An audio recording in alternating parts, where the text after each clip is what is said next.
Hello, everybody, and welcome to the final session. And congratulations on making it through one of the best, I think, commercial vehicle business summits. Certainly, I enjoyed all of the sessions. I was able to actually sit in on most of them. You do know, of course, that you will be getting a wonderful email with a link to all the videos, recordings of the sessions, and that you will then be able to share them with folks that need to know, right? Don't forget, too, that after we're done today, which is in about 30 minutes, I'd love it if you would fill out a survey.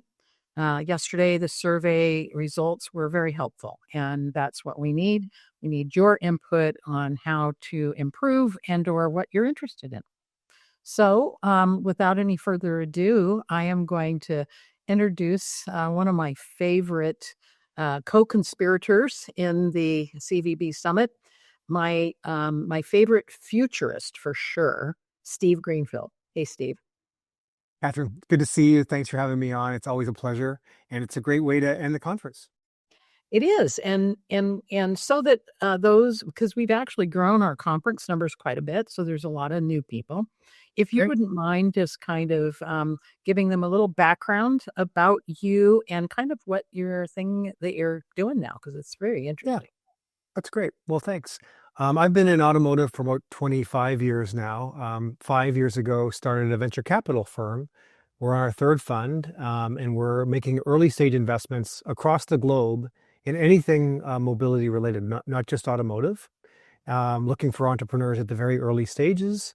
We've made 57 investments over the last 5 years, and we see about 300 companies a month.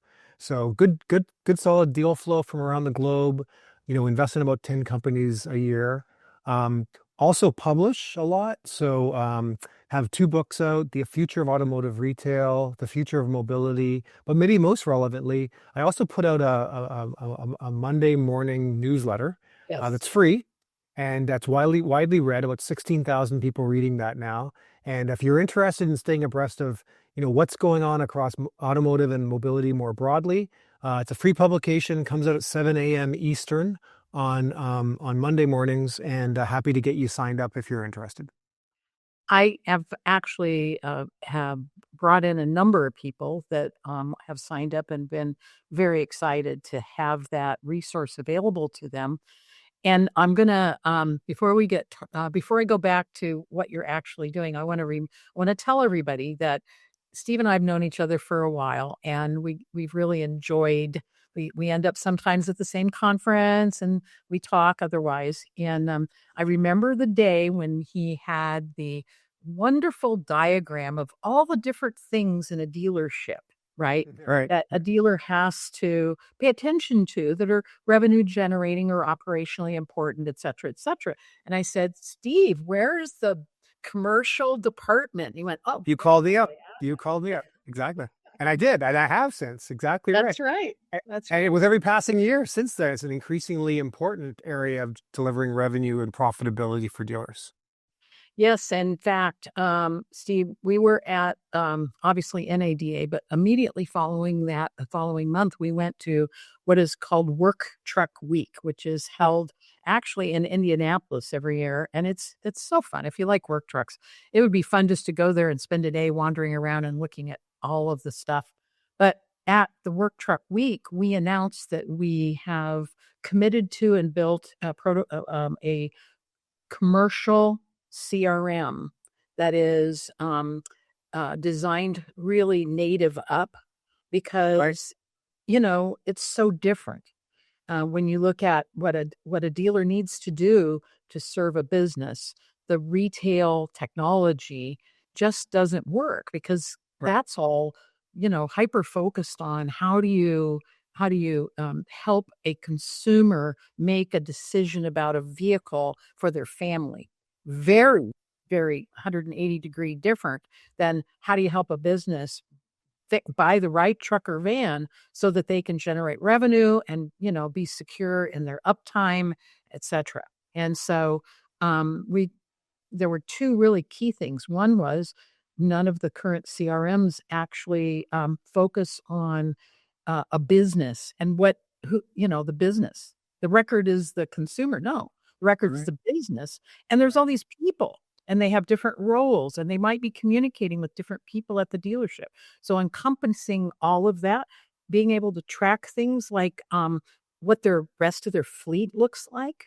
We've Right. heard a lot of that during the 2-day event that that this data around what a fleet has, a small to large fleet, helps add value. This Mm. ability to predict and to look and say, well, guess what? Your service fees are going up. You should be thinking about replacing that vehicle.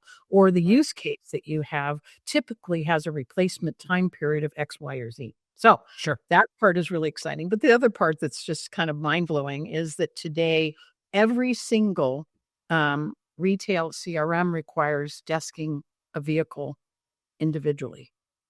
Oh, When you wow. think about when you think about somebody walking in and wanting to buy 20 trucks, Yeah, right. Good see, luck. Yeah. that's what you have to do is individually You spend this. 3 days desking the one deal. It's That's right. crazy.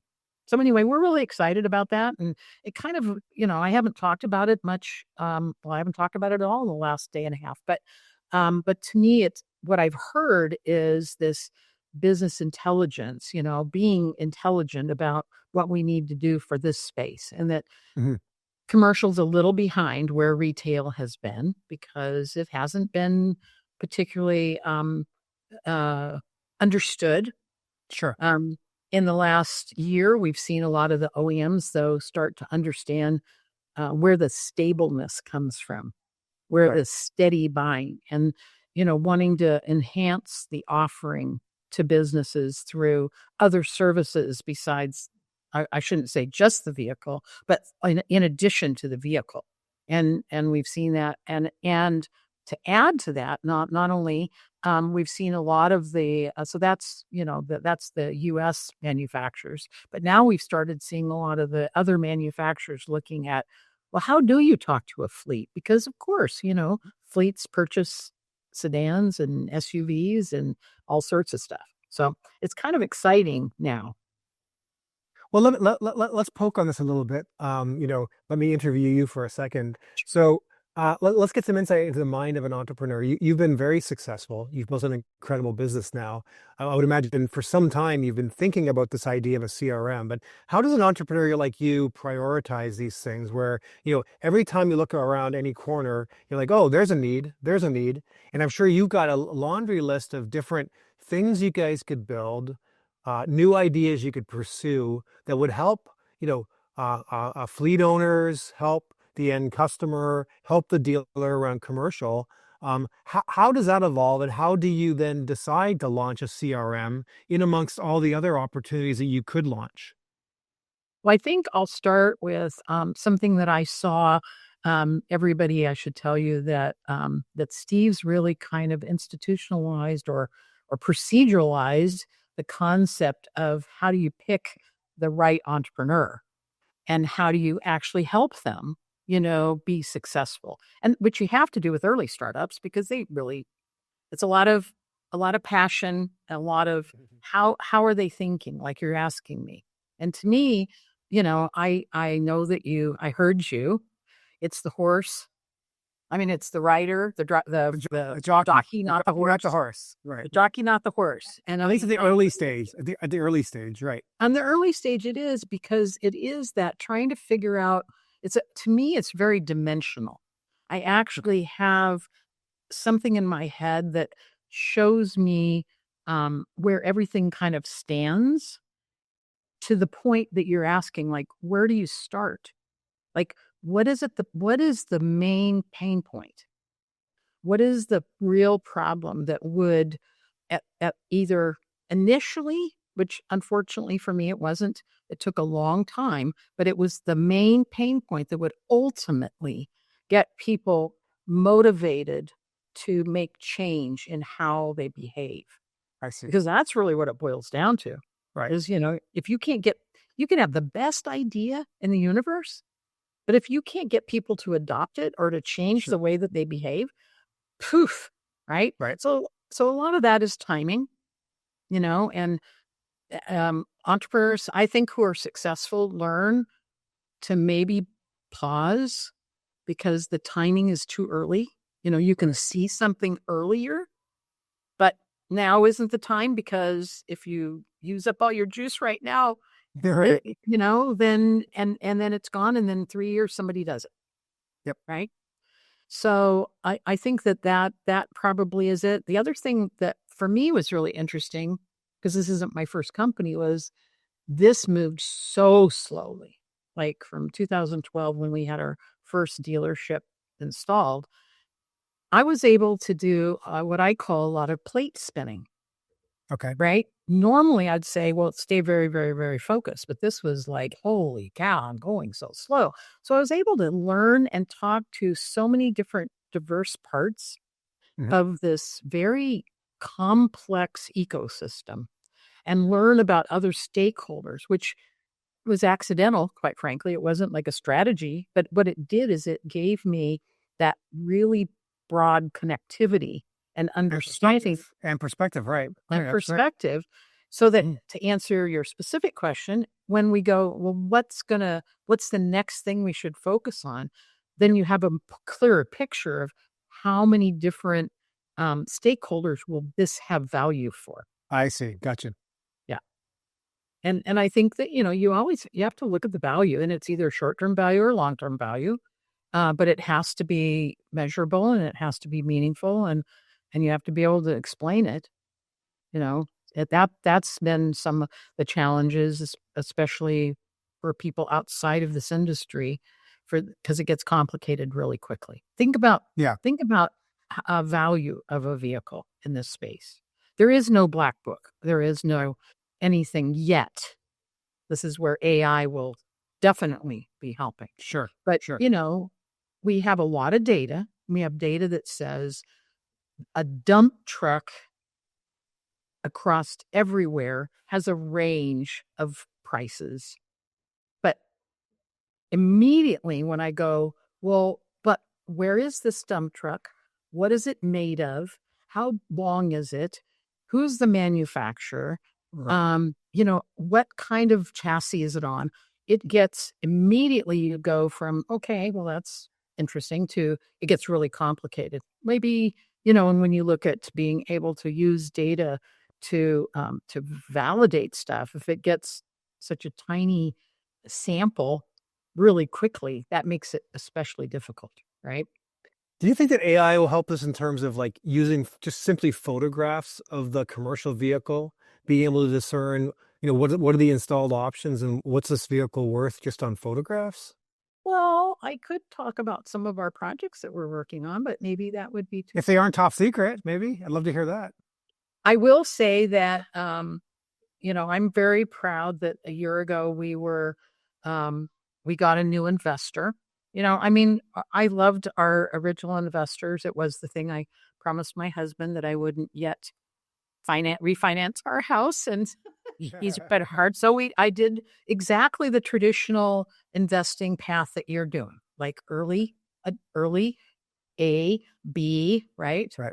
But it had been a while. Like I said, it took a long time. And so, our original investors deserve to get their money back, number one. Sure. But it's also that when you're in that mode of trying to help with that, you can't go out and build and invest a lot, because you're trying to be profitable. You're trying to show that you have value, right? Right. So I'm so excited that last year in March we had found our new not only investor but partner, which is Rubicon Technology Partners, and they've really helped us think more.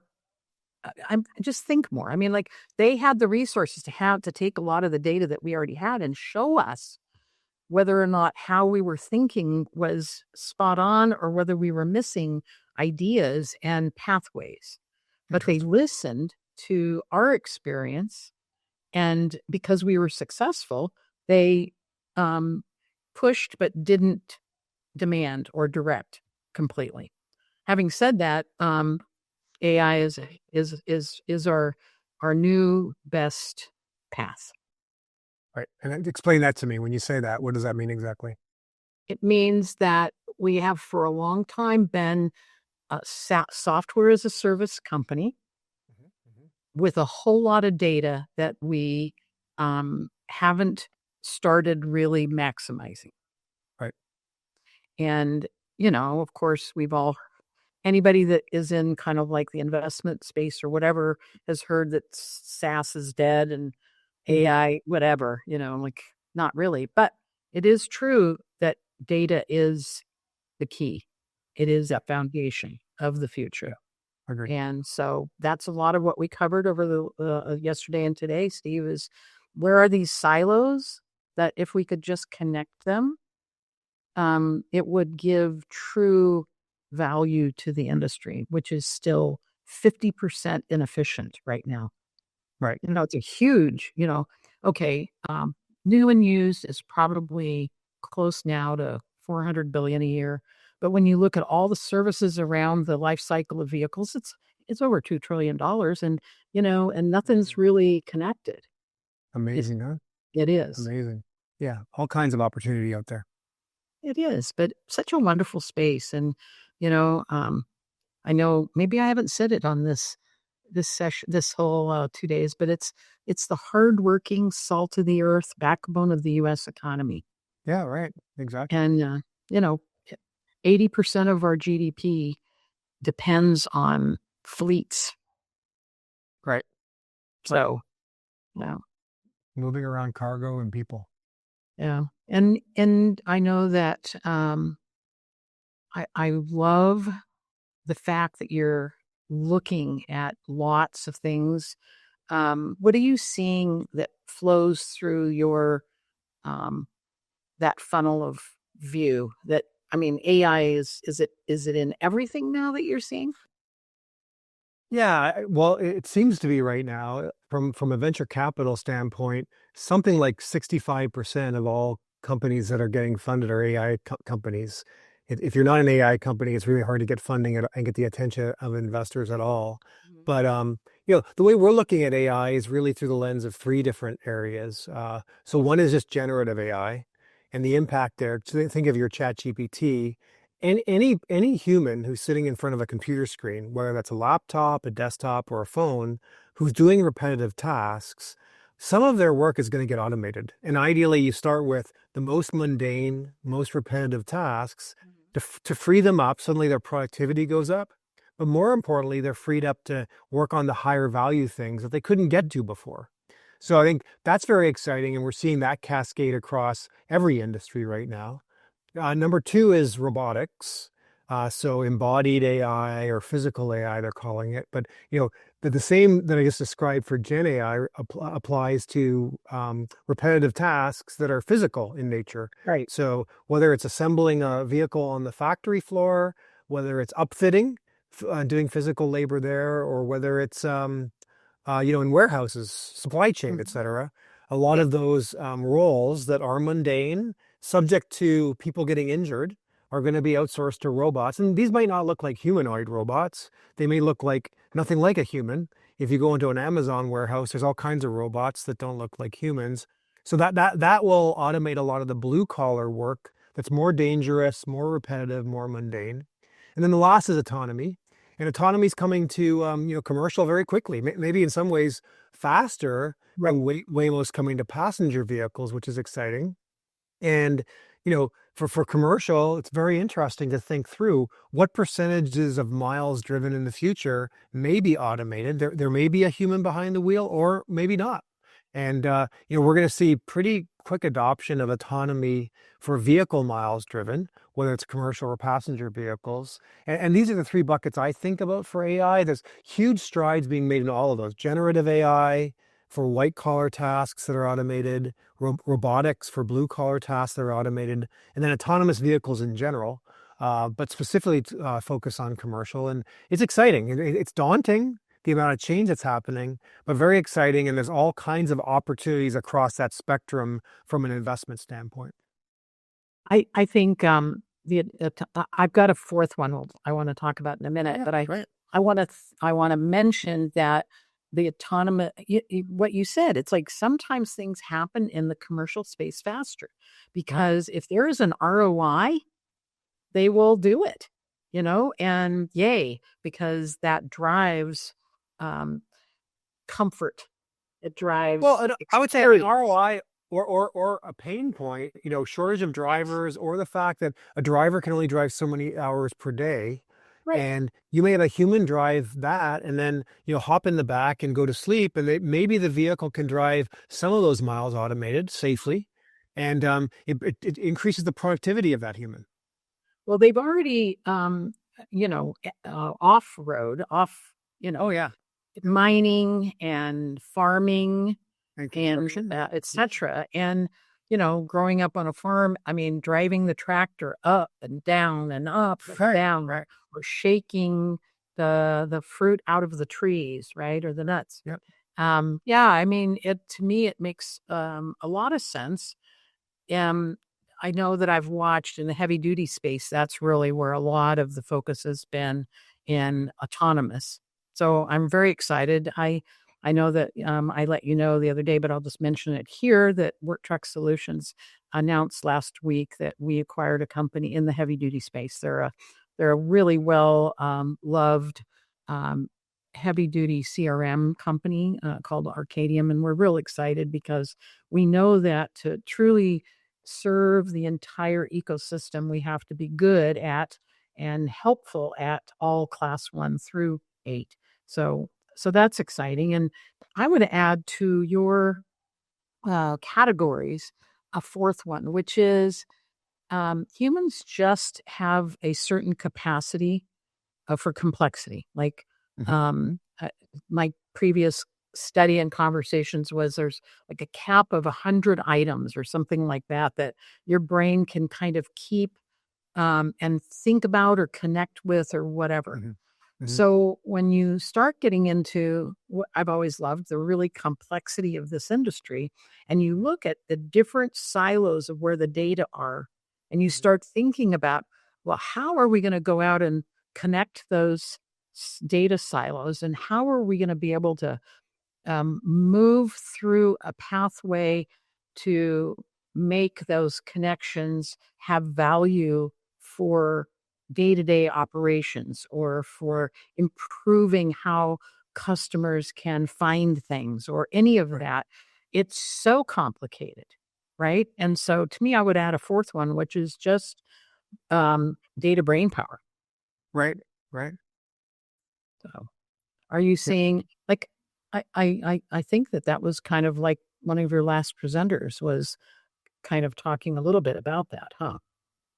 Yeah, I mean, listen, the promise, you've got a great point. The promise of AI should be the insurmountable things that none of us can do.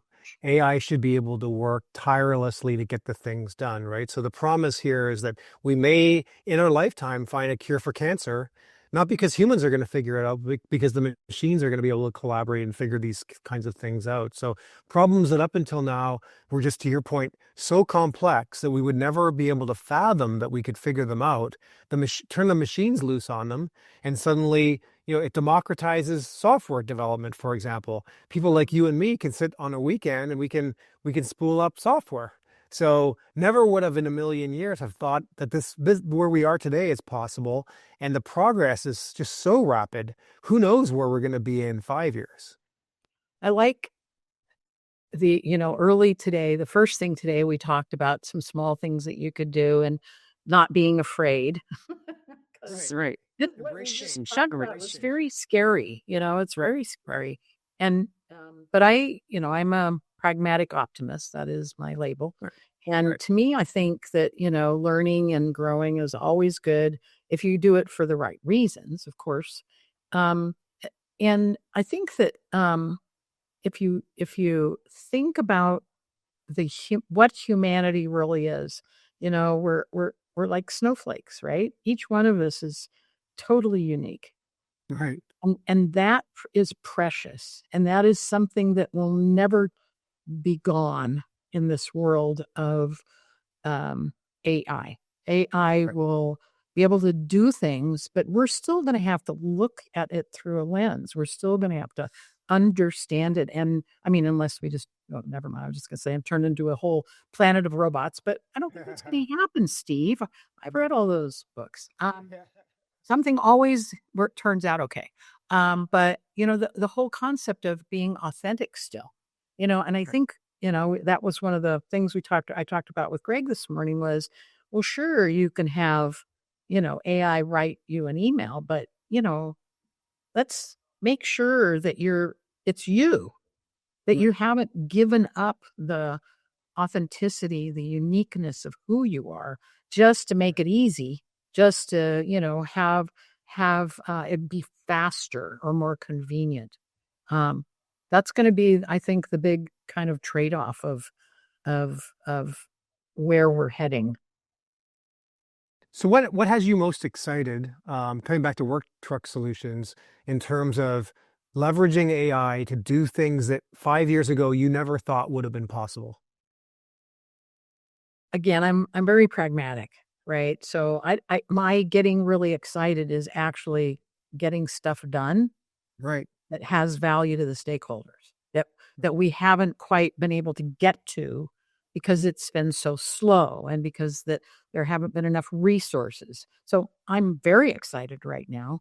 I mean, we've brought in a number of really experienced key and quite frankly good culture fits to Right. our company as a result of our new investor. We were able to do that. And so that's like pouring fuel on the fire, right? That's Right. like Right. really enhancing that capability to continue to grow. And like I said, we've also been it's very clear that we are empowered to not just empowered, but expected to be proactively using agentic AI and thinking through areas of benefit. And for me, I've already given away my secret sauce, which is for me, it's like, okay, I I have a pretty good picture now of who all the stakeholders are. Now there could be some opportunities to, I mean, you can't boil the ocean, you can't eat an elephant all in one, all those different things, right? But what is it that we could do for example, for an OEM that would allow them to have something they've never had before, which is Right. real-time visibility into what the heck customers are buying that they never knew before, Right. Right. that kind of stuff. And so, Sure. we are working in those kind of personal relationship areas, but I also feel like we're to that point where we can start looking at maybe some more major solutions that we can commit to. Like one of them being, of course, the CRM. That Sure. that's a big lift. It's a big ask. It was a big investment, and it was so fun because it was like everybody knew it, that it had to be done. Sure. I mean, we got a waiting list and we've got people saying hallelujah. But to get from point A to point B where, well, heck, like we have to do it because nobody else is doing it.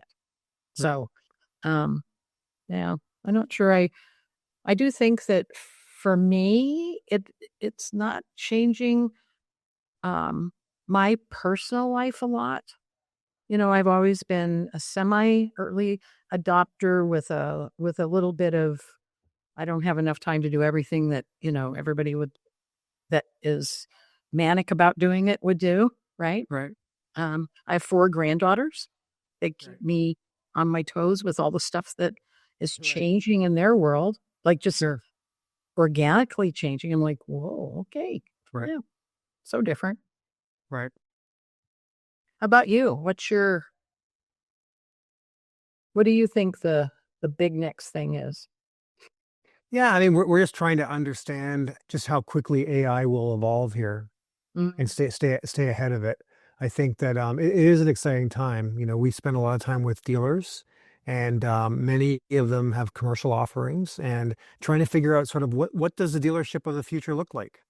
What's the health of the Well, automakers? you're probably the expert because 'cause you've Yeah. written about it and you really examine it, and Yep. I think that that's what it takes, isn't it? Like, you just going willy-nilly forward is not effective.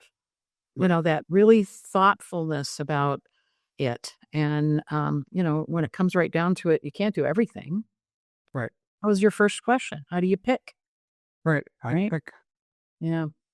So, Well, I think well, I think thanks to you and Work Truck Solutions, I think a lot of dealers' eyes have been opened in terms of the opportunity to sell commercial vehicles, and it's been a new revenue stream, a new profitable revenue stream for many dealers out there.